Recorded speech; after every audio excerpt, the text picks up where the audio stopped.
Hello friends, welcome back to my YouTube channel. आज का हमारा टॉपिक है सब्सिडी अलायंस। ठीक है, सब्सिडी अलायंस के बारे में जो ब्रिटिशर्स ने एक स्ट्रेटजी के तौर पे यूज़ किया था।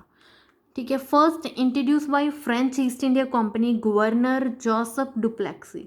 अब डुप्लेक्सी के बारे में हमने पढ़ा था एडवेंट ऑफ यूरोपियंस में, जो फ्रेंच का टॉपिक था उसमें था ये।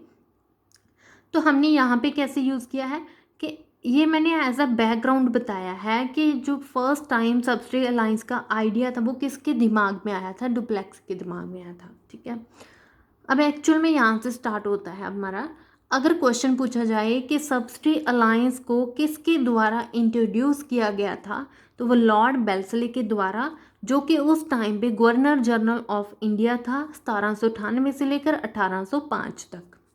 अब सब्सिडी लाइंस क्या था, हम पढ़ते तो हैं कि सब्सिडी लाइन साइन किया था, एक्सेप्ट किया था, लेकिन ये है क्या। Played a major role in the expansion of British India. जो ब्रिटिशर्स थे उनका इंडियंस के ऊपर कंट्रोल करने के लिए, अपने आप को एक्सपेंड करने के लिए इसने मेजर रोल प्ले किया था। और सब्सिडी अलायंस एक ट्रीटी थी, एग्रीमेंट था, संधि थी, जो Indian rulers and British east India company के बीच में था। अब पढ़ते हैं कि सबसे पहले सब्सिडी अलायंस को एक्सेप्ट करने वाली कौन सी स्टेट थी, तो वो थी अवध। ठीक है, सब्सिडी अलायंस को एक्सेप्ट किया था नवाब ऑफ अवध ने, उसके बाद निजाम ऑफ हैदराबाद ने, और इसके बाद मैसूर ने भी एक्सेप्ट किया था। जैसे बैटल ऑफ बक्सर हुई थी, उसमें अवध हार गया था। ठीक है, अवध का जो नवाब था, मतलब ब्रिटिशर्स के साथ जितनी बैटल्स हुई जिसमें जो इंडियंस हारते गए थे, ब्रिटिशर्स थे, उन्होंने सब्सिडी अलायंस को एक्सेप्ट कर लिया था। सबसे पहले अवध ने किया, फिर हैदराबाद ने किया, उसके बाद मैसूर ने किया था। अब हम कुछ फीचर्स पढ़ेंगे, कुछ शर्त पढ़ेंगे कि सब्सिडी अलायंस में कौन सी ऐसी शर्त थी जो इंडियंस को माननी पड़ी थी। फर्स्ट है, Indian ruler entering into subsidy alliance had to dissolve his own armed forces and accept British forces in his territory। इसमें क्या है कि जो इंडियन रूलर था उसको अपनी आर्मी को डिसॉल्व करना पड़ेगा, और जो ब्रिटिश की आर्मी है उसे एक्सेप्ट करना पड़ेगा, मतलब उसे अपनी एरिया में, अपने टेरिटरी में रखना पड़ेगा। ठीक है, लेकिन खुद की जो आर्मी है उसे डिसॉल्व करना पड़ेगा। इससे नुकसान क्या हुआ कि जो इंडिया की आर्मी थी उसमें जितने भी नौकरी पे इंडियंस थे, ठीक है, उनकी नौकरी चली गई, बेरोजगारी बढ़ गई थी। ठीक है, उस तनख्वाह से, नौकरी की तनख्वाह से जितने भी लोगों के घर चल रहे थे वो ख़त्म हो गए थे, क्योंकि उनकी तनख्वाह बंद हो गई थी। ठीक है, तो ये एक नुकसान हुआ था। सेकेंड पॉइंट है टू पे फॉर ब्रिटिश आर्मीज मेंटेनेंस। अब इंडियन रूलर ने अगर ब्रिटिशर्स की आर्मी को अपनी टेरिटरी में रखा है तो उसकी मेंटेनेंस भी करनी पड़ेगी, मतलब उसकी देखभाल करनी पड़ेगी, रहना सहना, जितना खर्चा पानी उसका होगा, वेपन्स का, ठीक है, जो भी होगा खर्चा, वो सारा किसको पे करना पड़ेगा, इंडियन रूलर को। अगर वो उसकी मेंटेनेंस में फेल होता है तो अपनी टेरिटरी का कुछ पार्ट या हाफ पार्ट ब्रिटिशर्स को देना पड़ेगा। ठीक है, तो ये सेकंड पॉइंट था। थर्ड पॉइंट क्या है,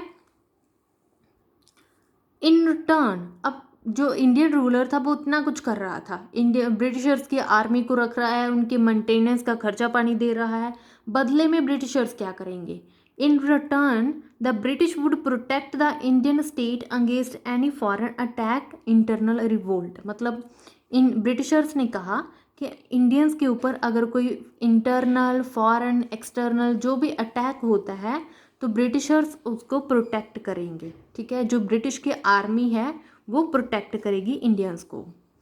फोर्थ पॉइंट था, Britishers promised non interference in internal affairs of the Indian state.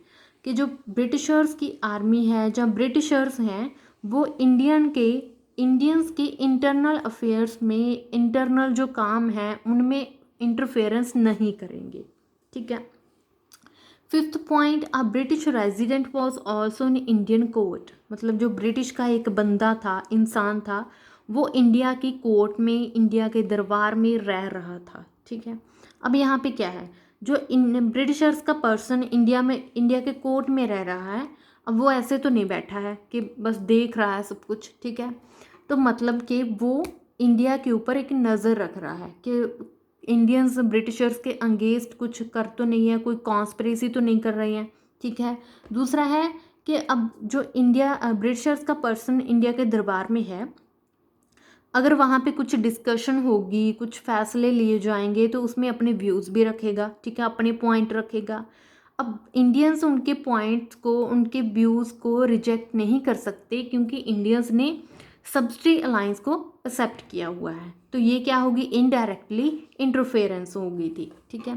तो ये कुछ पॉइंट थे जो सब्सिडी अलायंस में थे कि इंडियन रूलर ने अपनी आर्मी को डिसॉल्व करके ब्रिटिशर्स आर्मी को रखना है, फिर उसकी मेंटेनेंस भी करनी है। अगर मेंटेनेंस में फेल हो जाते हैं तो अपनी टेरिटरी का कुछ पार्ट ब्रिटिशर्स को देना पड़ेगा, ठीक है। बदले में ब्रिटिशर्स क्या करेंगे, इंडियंस को इंटरनल एक्सटर्नल कोई अटैक होता है तो उससे प्रोटेक्ट करेंगे। तो ये कुछ पॉइंट थे जो सब्सिडी अलायंस के थे। आज का हमारा इतना टॉपिक था। अगर आपको सब्सिडी अलायंस के बारे में समझ आ चुका है, मेरी वीडियो कंटेंट अच्छा लगता है तो please like share and subscribe my YouTube channel. Thank you.